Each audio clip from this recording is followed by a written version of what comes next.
Hello, welcome to the Gemsbach. Today's topic is Elden Ring, a 2022 game developed by From Software. Rise now, ye tarnished, ye dead who yet live. The call of long-lost grace speaks to us all. Elden Ring overflows generously with quality, beauty, and entertainment.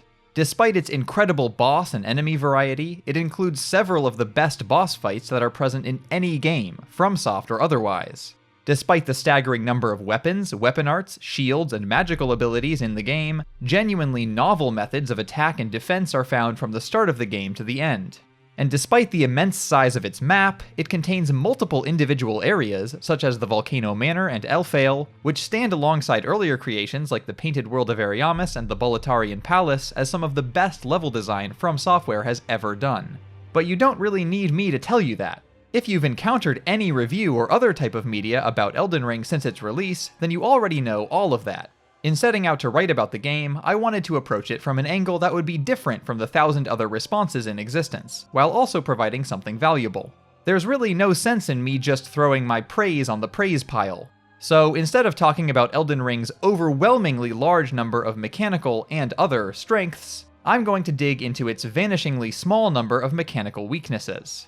For reference, prior to making this video, I played through the game 3 times with drastically different builds, racked up well over 100 hours of playtime, gathered 100% of the game's achievements on Steam, and, as far as I know, beat every single unique and repeated boss that is present in the game. In the sections ahead, the discussion will involve a healthy mix of elements carried forward from prior FromSoft games that worked better there than here, issues carried forward from prior FromSoft games that should have been improved long ago, and systems borrowed from other open-world games that FromSoft did an imperfect job of implementing. The nature of this video is such that it requires spoiling a large cross-section of content in Elden Ring, so you should only continue watching after this section if you do not mind spoilers or you have already played the game. It seems my worries were unfounded. Torrent had your measure from the very start, whereas I merely pretended. Torrent, the mount that can be used to accelerate overworld navigation and engage in mounted combat, is a great place to start, because the implementation of the Spectral Steed is a perfect metaphor for the game as a whole. Torrent is overall a great creation that provides a smooth experience, yet it nevertheless possesses several minor demerits that are likely to annoy players. The first annoyance that the majority of players will encounter with Torrent is the incredibly weird interaction between the steed's double jump and fall damage. The details of a double jump, from its straightforward contradiction of the laws of physics to the additional freedom it grants characters when exploring a game world, are by now universally understood by people who play games. But Elden Ring tries to have a double jump, and yet retain both a semblance of physical logic and a tight restriction on how the game can be explored. The manifestation of this compromise is a steed that can plummet through the air off a cliff, cancel all downward momentum with a magical mid-air hop at the last second, and then receive the full force of the entire fall upon making contact with the ground from the height of their little hop. It looks so genuinely wrong, so ludicrous, so out of step with intuition about how either a fall works in reality or a double jump works in a game, that when a player sees it for the first time, they are likely to think it is simply a bug. How could such a thing come to be? Oh. There are several far superior alternatives that were available to FromSoft here. They could have made it so that the fall damage hits the player as soon as the double jump is triggered, which would at least make some kind of physical sense. They could have bit the bullet and allowed the player to cancel fall damage this way, even if it meant that they could rush past areas in an unintended direction, or they could have just removed the double jump, which, though convenient, doesn't seem to actually be necessary for any part of the game. The other annoyances of Torrent require some context for mount mechanics.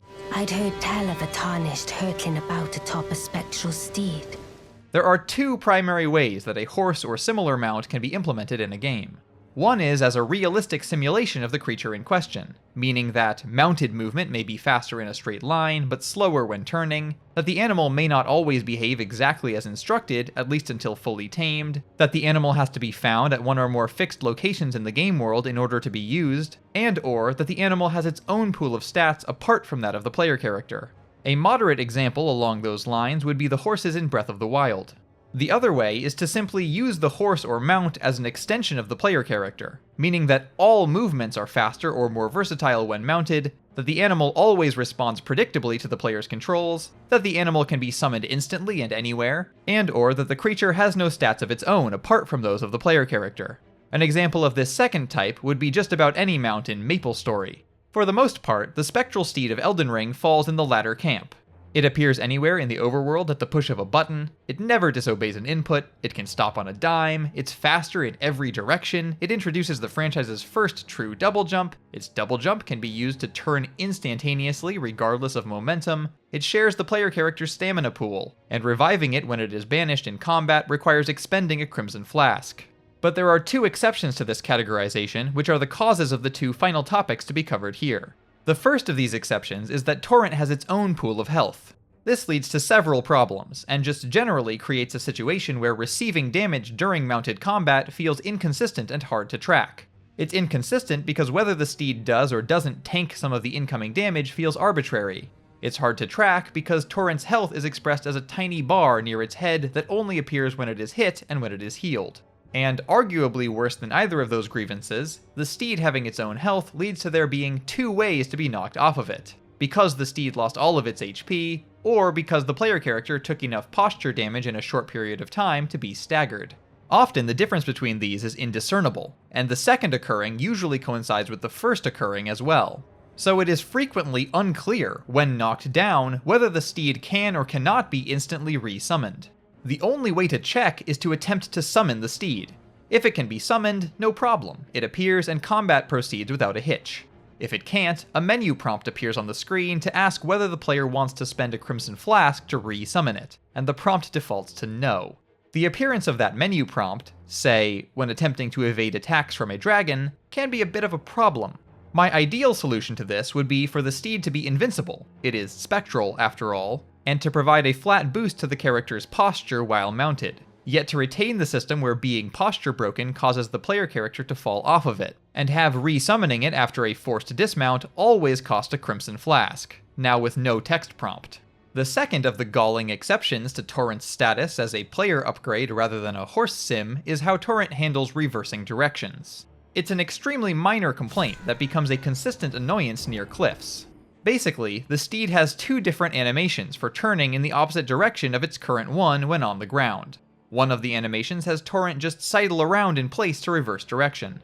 The other has Torrent lurch forward and push off from the ground to reverse direction. Since that second option can sometimes occur when the steed is stationary, stepping up to a cliff while mounted, whether to pick up an item or to simply look down, becomes unnecessarily nerve-wracking every time. The player's options for turning around become either gambling on turning and just hoping the horse won't stray off the cliff, or else unintuitively jumping forward off of the cliff in order to use the double jump to instantly reverse direction in mid-air. Given the rest of the steed's non-simulation, active design control scheme, as well as the fact that it cannot be instructed to step backwards, the step forward to push off variant of those turning animations should have been only possible to receive when moving above a certain speed. And when stationary, it should always turn in place. Thy deeds shall be met with failure, just as I. I don't have too much to say on this topic, so it should be a fast section. The gist is that crafting is just as bad here as it is in most open-world games. I understand that, in such a large game, it is convenient for developers to include a system like crafting in order to fill space with interactive materials, add an extra class of drops for neutral fauna and minor enemies, and offer a way of interacting with the world other than combat. But after experiencing the excellent cooking system in Breath of the Wild, I at least hoped to see more flexible, intuitive versions of crafting in open-world games from then on. Unfortunately, the system in Elden Ring is neither better than, nor even as good as that.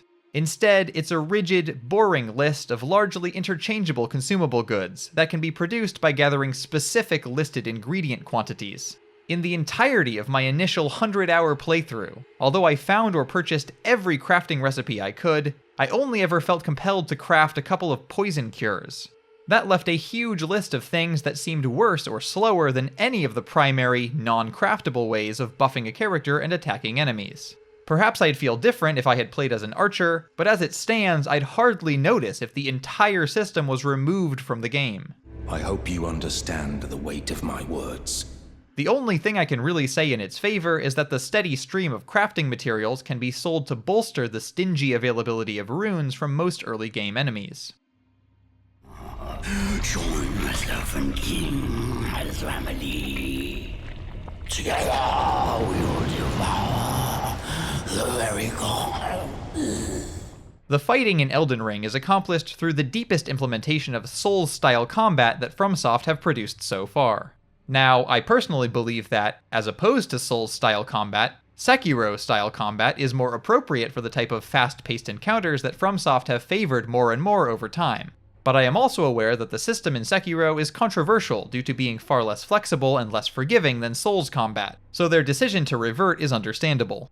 And while the attack actions in the earliest Souls games hold up surprisingly well despite their relative simplicity due to the remarkable weight and realism of them, the increasingly rapid, increasingly weightless combat of Bloodborne, Dark Souls 3, and Elden Ring does suit the increasingly rapid, increasingly weightless enemy and boss designs of those games. That's how I fell in love with the sword and the arts of combat. Indeed, when the player character is on foot, Elden Ring essentially sports the exact combat system from Dark Souls 3, with just a few notable differences. Those differences include 1. That the Dark Souls 3 style combat arts, now called Ashes of War, are no longer tied to specific weapons, making individual offensive and defensive options more versatile and customizable. 2. That power stancing returns from Dark Souls 2 as a buff to dual-wielding melee weapons. And 3. That there is a tiny amount of Sekiro DNA spliced in through guard counters and guard breaks, minor stealth elements, and the Flask of Wondrous Physic, which is essentially a better version of the per-death buff limits introduced by Sekiro. Not all of that is entirely positive, mind you. Guard counters in particular feel half-baked, as they deal enormous damage to both health and posture, and so frequently work as a trivial, almost automatic alternative to parrying. And though stealth is present, the lack of anything resembling Sekiro's death blow system means that using stealth to target a foe is often a worse idea than it should be, as it simply initiates a combat encounter now involving both the intended foe and anyone in the vicinity ignored for the purpose of stealth. I almost feel sorry for the chap the more I think of it. But both of those points are very minor in comparison with the main points of this section. That the window for buffering inputs is still too wide, and that it is still impossible to interrupt most buffered inputs. This requires some explanation. First, put simply, what is input buffering? Input buffering is when a game remembers a sequence of inputs provided during an animation, then queues up those inputs to happen after the animation ends. So, if you press the heavy attack button while already performing a heavy attack, then the game will remember the second input and immediately follow the first heavy attack with a second, even if no buttons are pressed after the first attack concludes. And similarly, if casting a big spell and simultaneously hitting the roll button, a roll will follow the conclusion of the cast. At this abstract level, this system is theoretically solid. It allows players to plan out moves and fight strategically, and avoids requiring frame-perfect button presses for chaining maneuvers. But there are big problems with it, which should by now be familiar to players of From's games. It starts remembering inputs much too early in animations, and it is generally impossible to jump the queue. That is, the buffered inputs cannot be interrupted or cancelled even before they begin. If you are in that heavy attack and have queued up another, only to realize before the first hit ends that the enemy is going to attack you, pressing the roll button will not cause a dodge to occur. The second attack will still happen instead. If the player has time to change their mind about what it would make sense to do next, then so does the player character. But the player's idiotic in-game avatar will still rigidly follow the queued input and get smacked in the face. A priority queue doesn't make sense in a game that doesn't really have combo moves. What a sick way to fighting. Being unable to interrupt the overzealous input buffering after receiving new information is an issue that was present and already a source of complaints in Demon's Souls back in 2009, and has been carried forward into every major From Software release from then on. While it was an imperfection in Demon's Souls and Dark Souls, it wasn't usually a big deal there due to the far slower pace of combat encounters in those games. But the fact that this issue is still present in high-speed games like Sekiro and Elden Ring is a huge problem.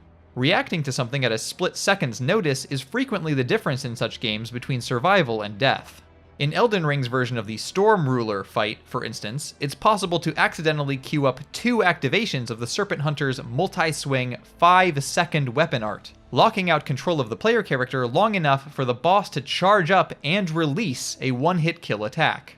The result of all of this is that input buffering, which should feel like a tool or even a convenience afforded to the player, instead feels like a problem that the player has to work around. I've seen it claimed by a few people that its current implementation is actually laudable, because it punishes spamming buttons for upcoming actions. This is technically true, but it also punishes simply pressing buttons calmly whenever it is done in advance. The most prudent way of approaching the situation is, unintuitively, to avoid thinking ahead. Trying to plan carefully and play strategically, which is otherwise the best approach to progressing in a FromSoft title, is not an asset in a combat system designed in this way. Just tapping attack and defense buttons one at a time in order to completely avoid using the included input buffering system is often the superior strategy. What is it? Oh, don't mind me. Off you trot. Right over there. Now, you see that? Something shimmering. I swear. The biggest, oldest problem of the open world genre is the challenge for developers to produce enough content to naturally and satisfactorily fill a wide open game world. And it's a problem that Elden Ring comes far closer to overcoming than the majority of its genre peers. The sheer quantity of unique enemies, bosses, weapons, spells, NPCs, and, to a lesser degree, areas is miraculous. It's as clear as day that an utterly absurd amount of work went into the content of this game. But FromSoft is nothing if not ambitious, and despite the incredible variety of stuff in the game, they still apparently created a world too big for it. Enemies, mini-bosses, and bosses, including a big chunk of the primary story bosses, show up repeatedly in various iterations around the map, often at the end of one of a number of similar caves, catacombs, or mines. Bosses show up with remixed moves, in pairs instead of solo, in the company of regular enemies, simply with a subtle change of name, or with no difference whatsoever. It's hard to take seriously the complaints that people used to have about fighting 3 versions of the Asylum Demon in the first Dark Souls, now that From Software have released a game with 3 or more instances of most bosses in the game. They'll be cursed, along with their children, and their children's children, for all time to come. And as for regular enemies, well, apparently crabs and wolves are native inhabitants of every climate and landscape across all of the lands between. And there's something quietly disappointing about discovering enormous endgame areas like the Halig Tree and Elfale, only to realize that they don't contain a single new enemy type. Further, as a different kind of repetition, specific enemy designs from the Souls universe show up in Elden Ring with many of their original animations intact. And this isn't just limited to arguably justifiable overlaps like rats, crabs, slugs, skeletons, and rotting dogs, all of which do return. Rather, truly unique denizens of the Souls games also appear in Elden Ring, such as basilisks, oversized wolf bosses that wield giant swords in their mouths, and variants of the Serpent Men from Dark Souls and the Thralls from Dark Souls 3. They get a pass on Patches since his creation precedes the Souls games, and I don't really mind the Serpent Men and the Thralls since a fair amount of work was done to differentiate them, but otherwise this was pretty disappointing to see. Sif and the Basilisks are some of the most memorable entities in the Souls universe, and as a result they serve as part of the identity of that universe. At some point, if it's one's own prior creations that one is repeating, it no longer counts as homage or spiritual succession. It's just deadening some of the uniqueness of the earlier work. And the mechanical repetitions from previous games do not end at the enemies. We once again drop resources on death and must go reclaim them, and we once again progress via an Archstone-like checkpoint network, though a sloppier one than ever. And, as I explained earlier, the combat mechanics are almost all reused from Dark Souls 3. Moreover, I can't be the only one who assumed that the company that made the dazzlingly original online system of Demon's Souls and Dark Souls would continue to impress with unusual forms of co-op and competition over the years. Instead, they've produced increasingly conventional and more easily ignored forms of the exact same online system ever since, not only repeating their approach to direct multiplayer, but also to messages and bloodstains. Now he gathers the corpses of former friends and foes alike, gorging on them like a dog. But setting that tangent aside, here's the thing. Even without any of the repetitions, whether from preceding titles or within its own encounter list, Elden Ring would have more enemies and more bosses than any game they've ever released. Elden Ring simply didn't need so many repeats to feel large and alive. And I say this as someone who generally doesn't mind a bit of repetition where it makes sense in the world, as with the Knights Cavalry, the various dragons, and most of the regular enemies. As it stands, a first playthrough of Elden Ring will take most players well over twice the length of time of a first playthrough of any of FromSoft's other games. Open world or not, the game simply didn't need to have over 100 hours of content in a single playthrough when employing such a huge amount of recycling was one of the crucial strategies to get the number that high. There are some players who will play practically nothing other than Elden Ring for the next few years, stringing one playthrough into another. Those who love the game that much are almost unaffected by the duration and repetition of it. The proposition of cutting the game down to better match the amount of unique content it contains is primarily a suggestion for the benefit of those who will be playing the game at most once per year, if not once ever, to experience the game as a work of art before moving on to experience other works. And the idea that it can be finished much faster, by speedrunners for instance, is irrelevant. Again, this point is not for the benefit of players experienced with the game, but rather for players who are new to the game, particularly for those having the intended experience of playing it through for the first time, as I did, without consulting any external guides. With a tighter execution, such players would have a much higher chance of seeing all or most of its content while retaining a sense of awe and wonder at the new things around every corner. It's odd to find myself saying this outside of a discussion of literature, but it's the thought that struck me during my 7th fight against a flailing tree spirit boss. It feels like the work needed an editor. Ensha got rather ahead of himself, it seems. As his master, I'd like to express my regret. This is another short section, as it's an easy thing to describe. Elden Ring is a game with a wide open map and mounted combat mechanics, yet is simultaneously a game that tightly guards which enemies may go where. Enemies are still leashed to intended locations or routes exactly as in prior games, meaning that it is frequently possible for an enemy one is fighting to simply give up, return to neutral, and begin walking away. Or, in a worse scenario, for a boss or mini-boss one is fighting to vanish and reappear at their spawn point. Not only does the sudden return to neutrality tend to drop the challenge of a fight to zero, but there's nothing that kills the momentum and mood of a big fight quite like the opponent popping out of existence to instantly respawn nearby. This issue is most likely present for technical reasons, as performance could suffer if an enemy is drawn into a place that the developers did not intend it to be, increasing the number of entities or assets in a particular area beyond some key back-end limit. But that is a fairly poor excuse under the circumstances. Elden Ring was created from very early in its development specifically as an open-world game. Designing around this problem more elegantly could and should have been a high priority for such a game, yet it wasn't. Globally restricting asset density to accommodate wider enemy roaming would have been the best solution, but even a more blunt approach would have been fine. For instance, if other enemies, items, NPCs, and even bits of the environment had to be temporarily despawned or culled in surrounding areas in order to prevent active sentinels and dragons from often fading in and out of fights, then that absolutely should have been done. And I'll pop clean out, I'm sure. People playing as ranged attackers are most likely to encounter the worst of this problem, due to the way that they are always trying to put distance between themselves and their opponents.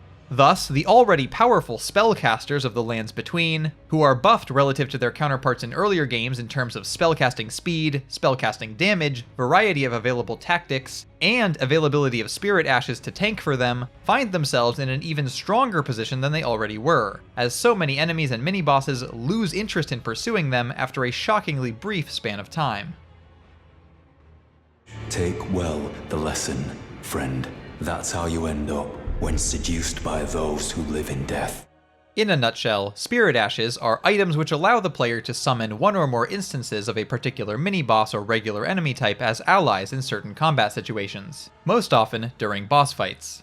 It plays out sort of like a Pokémon monster collection system, as it is possible to acquire most of the non-boss combatants in the game for combat usage. And right off the bat, you may be tempted to think that the complaint in this section is something other than what it actually is. This section is certainly not about the mere notion that Spirit Ashes were added to the game. Anyone opposed out of hand to players using them is simply applying a bias inherited from playing FromSoft's earlier games. And anyone complaining that some of the bosses near the end of the game are too hard is likely a victim of this exact false equivalence. Spirit Ashes aren't simply a straightforward alternative to NPC summoning here, as Elden Ring places a far heavier mechanical stress on them than summoning has ever received previously, through the diversity of available ashes, the FP costs associated with summoning them, and the accompanying 10-tiered upgrade system.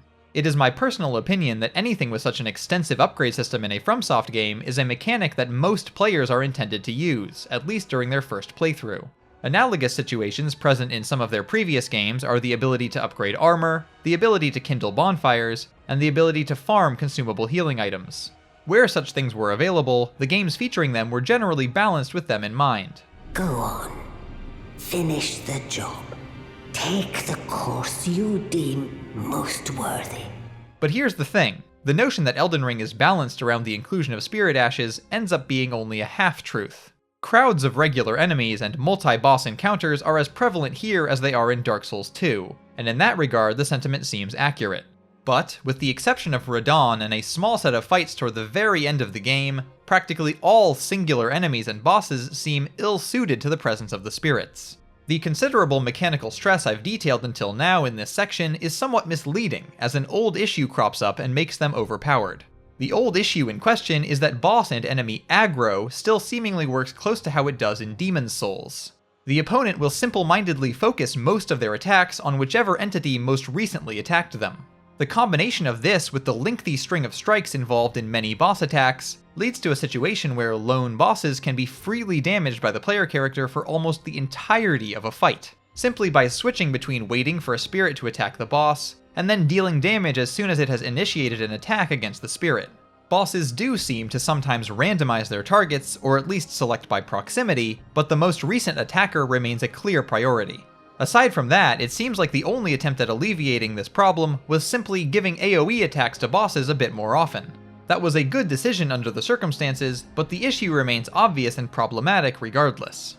Ideally, bosses would either more frequently alternate who they're fighting, irrespective of who is attacking them, or else would attack characters to an extent that is roughly proportional to the amount of damage each character has dealt to them. An even better solution would be giving many of the lone bosses, especially in the mid-game, the ability to respond to the player calling a spirit by summoning a spirit of their own. But in any event, aggression that is primarily based on most recent hit is simply not complex enough to handle the number of entities a player can introduce into an Elden Ring boss arena, even if they are playing offline.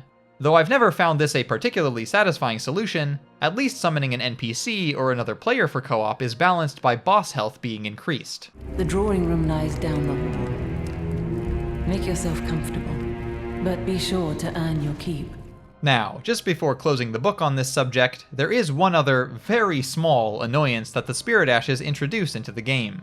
When it is possible to summon them, a small purple symbol appears on the left-hand side of the HUD. It's small, it's clear, I have no complaints about the design of the symbol itself. The annoyance stems from the fact that most scenarios in the overworld where spirits can be summoned are boss or mini-boss fights. The outcome of that state of affairs is that the summoning symbol ruins the surprise of nearly all of the game's otherwise unexpected boss encounters. When it appears, it's likely that a major enemy is nearby or is about to spawn. They could have solved this particular problem by ditching the existing symbol, letting spirits be summoned once per grace rest almost anywhere in the world, and then only displaying a symbol in the rare situations where they can't be summoned. The shattering has caused us, all of us, to lose sight of something very dear. This is the last main section of the video, precisely because it's something of a stretch to say that this is a problem with the mechanics themselves. But basically, some of the core mechanics simply don't make enough sense in the world in which they're placed. One of the things that initially drew me to From Software's games was hearing about the way that every solitary detail, from the lore to the mechanics to seemingly minor things like item placements, were considered with great care in Demon's Souls and Dark Souls. Upon playing those games myself, I found that the people who had described that aspect of the games were, if anything, understating the situation. Typically, games at the scope of those two simply do not have mechanical and logical coherence at the level that they do. Nor do such games usually enforce the consequences of player choices with such consistency and equanimity. The same is true in Elden Ring, most of the time, but there are a lot of exceptions. NPCs are a source of many such exceptions. I hope you can forgive me. To the game's credit, many NPCs still naturalistically make their own way around the game world without regard for the player's wishes, and NPCs do not resurrect after death. But areas in the game where fighting NPCs is simply made impossible are more numerous than ever, and slain NPCs with stuff for sale now drop items that magically port their inventory into the shop in the hub. Whether to help, hinder, or even kill each NPC used to be one of the most consequential choices a player of a FromSoft game could make. Now, many of the most important NPCs are just granted invincibility, and there's actually an incentive to kill merchants, given that it's incredibly convenient to consolidate their shops. The most egregious instances of logical circumstances, justifications, and consequences related to NPCs being removed, however, relate to mid-game and late-game story events. On the minor side, none of the 4 primary smiths and merchants in the Round Table Hold are mechanically affected by the burning of the Erd Tree. A distraught Roderica and an apparently dying Hugh carry on seamlessly performing their duties for the remainder of the game. Don't worry. I don't blame you. I'll continue spirit tuning just the same as before. And, after the Rune of Death is unbound, a motionless, seemingly dead finger reader Enya continues to silently conduct business with the player character.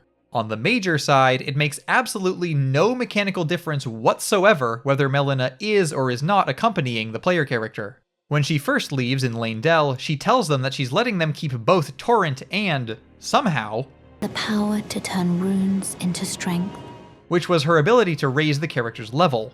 The player character even retains both of those benefits if they make Melina their enemy by inheriting the Frenzied Flame. I will kill you, as sure as night follows day. Now, clearly, temporarily removing the mount and the leveling system would be a pretty wild mechanical change. Yes, it would make by far the most sense in the game's universe, but not doing so is obviously the safer choice. However, From Software is a praiseworthy developer in part because of their habitual insistence on making the sensical choice over the safe choice when choosing mechanics. But even pursuing a safer design didn't preclude them from assigning mechanical importance to Melina. All that is required here is to make her mechanical importance be even remotely analogous to her narrative importance. Just making leveling more expensive in her absence, or forcing the player character to either actively reclaim Torrent or find another steed, still could have made Melina less of a non-entity in terms of gameplay from when she first grants access to the Round Table Hold onward. I have to ascertain for myself the reason for which I live. Setting aside the NPCs, another aspect of the game that includes many elements which are mechanically convenient, but logically unjustified, reminiscent of the work of a lesser dev team, is navigation. The ability to fast travel between checkpoints, now granted immediately and never substantially revoked, is not tied explicitly to any aspect of the lore in the way it is in Demon Souls and Dark Souls. Placing beacons on the map causes columns of light to appear at those spots miles away in the world, and an infallible compass appears on the screen at all times, pointing toward both beacons and lost runes. While I'm on the subject of the compass, just a side note. Sadly, the game offers no option to independently disable it.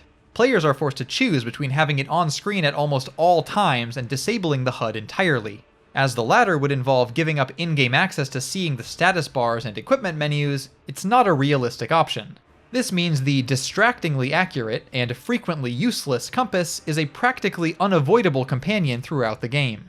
But back on topic, some systems are beholden to deeply arbitrary rules. Torrent cannot be ridden in buildings or caves, but can be ridden inside of rises, as well as in some deep underground zones. Fast travel is unavailable in catacombs and after teleporter traps, but available in most caves and mines. Flying enemies can be escaped by climbing ladders. Some non-phantom, non-summoned bosses nevertheless appear out of thin air. It's all capricious, ill-justified, and, to borrow a phrase from my video on Sekiro, video-gamey. Finally, armor choice is more meaningless and less realistic than ever, because the higher level of a typical endgame build moves nearly all of the character's defense into their stats and their talismans, because armor cannot be improved by smithing, and because light and mid-rolling are now almost mechanically indistinguishable. In short, the mechanics of Elden Ring usually match the game, but it's less often that they match the depicted world. Incidentally, do you like a good festival from time to time? Well, it's true. This fortress houses only the vanquished. But when the stars align, we celebrate. Okay, so those are the primary mechanical issues I encountered in Elden Ring. But here's the thing. Is there another open world game in existence that does all of these things better? No, there isn't. There are games that do one or some of these things better, but there is no single open world game that improves on all of them. The only one to get anywhere close is Breath of the Wild, but that game, as wonderful as it is, does a drastically worse job than Elden Ring when it comes to the category of abundant repetition. As it stands, Elden Ring is the best true open world game that exists. It is the current pinnacle of the genre. Like Breath of the Wild, it was developed by people that clearly know that stepping back to let exploration and control by the player take center stage is the greatest virtue an open world experience can possess. Yet unlike Breath of the Wild, Elden Ring also has narrative details that sometimes capture my interest, a map bursting at the seams with worthwhile experiences, and numerous individual zones or levels that measure up to the standard set by its non-open world predecessors. Hell, it contains 2 non-consecutive, completely unrelated moments that felt just like discovering the Great Hollow and Ash Lake in Dark Souls, which is a feeling of awe and surprise no other game in FromSoft's catalog has replicated even once, let alone twice. With all that being said, however, something being the best of its genre doesn't mean that there is no room for improvement. Moreover, while the elements discussed in the main sections of this video are the mechanical issues that stand out to me when I am playing Elden Ring moment to moment, none of them directly address my main complaint about its mechanics. This is because my main complaint is simply that, with the singular exception of a few of the boss designs, the game is not mechanically original. Though admittedly fairly unique in some of its settings and narrative details, its mechanics do not distinguish themselves as innovative or even new. The small pool of noteworthy mechanics which were not present in a prior FromSoft release are instead borrowed from other titles, especially other open worlds, and often not to the game's benefit. Now, Elden Ring is a noticeable refinement of many, though not all, of the systems it incorporates. But for what an extraordinarily long game it is remarkable that there were just a scant few times when playing it that I felt like I was being given an experience I hadn't already had. At the time of their releases, both Demon's Souls and Sekiro were among the most mechanically inventive games ever created. In the PS3 era, big games were increasingly moving in the direction of being self-completing, rigidly structured, and cinematic. Demon's Souls' bold emphasis on instead being challenging, loosely structured, and immersive was a stunning and admirable intervention in the industry. 10 years later, Sekiro's innovation was more modest, interrupting not the trajectory of the entire industry, but rather the trajectory of From's own releases. In terms of mechanics, it was a very welcome change of pace for the company, as it finally felt like FromSoft was embracing all of the consequences of the action-heavy game design they had been favoring since Bloodborne.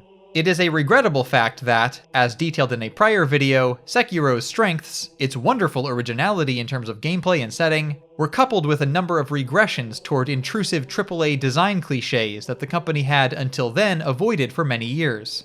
Elden Ring, again to its credit, is mostly free from the abundance of small bits of unlikable design, like full-screen item pop-ups, invisible walls, pausing the gameplay for all dialogue, and abundant text prompts that plague Sekiro. It's a smoother overall experience than Sekiro, just as it's a smoother experience than Bloodborne and any Souls title. Elden Ring feels absolutely engrossing to play, and I enjoyed playing its insanely huge amount of silky smooth content a great deal. But it's not new.